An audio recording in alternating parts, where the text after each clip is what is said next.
Senator, over the course of your public life, you have found yourself in the middle of negotiating some truly intractable situations, Northern Ireland, but specifically in the Middle East. The Secretary of State, John Kerry, today has been exhaustive in his search for some formula for peace in the Middle East involving all parties. Is it just an impossible task? You've been there, you've tried it. Is it impossible? I believe there's no such thing as a conflict that can't be ended. Conflicts are created, conducted, sustained by human beings. They can be ended by human beings. I don't think the Middle East is capable of resolution on a grand or global scale. There are too many overlapping, inconsistent, sometimes contradictory conflicts. Piecemeal, I think progress can be made. And while it is discouraging that the two-state solution has not been achieved between Israelis and Palestinians, I believe that both sides' interest is in achieving that, and I think that will come in time.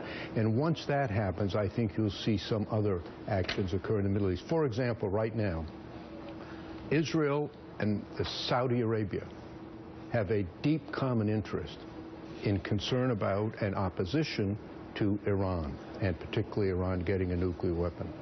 But they don't coordinate and cooperate because they have between them this obstacle of the Israeli-Palestinian conflict. But what happens when someone like you, or Secretary Kerry, or anyone really, gets involved in this process of bringing these parties together?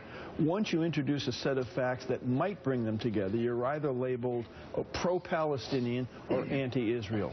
Yes. Obviously, feelings are very deep, hostilities high, and most importantly, there is no trust. Indeed, there is active mistrust. I write in my book that my experience, and I spent many, many, many hours with both Prime Minister Netanyahu, President Abbas, and before him, Chairman Arafat.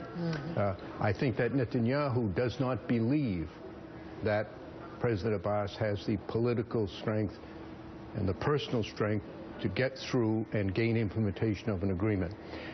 President Abbas, on the other hand, believes that Prime Minister Netanyahu is not serious about trying to get an agreement. So both of them assume failure of the process. In that circumstance, neither is willing to take a risk for peace because both their societies are deeply divided, and any seeming concession will arouse hostility among a segment of their electorate. There has to be a way to get them or other leaders to believe and accept the fact that both sides are serious, and with American help, and it can't be without the active assistance of the United States, it's in their interest, both of them, to achieve a resolution.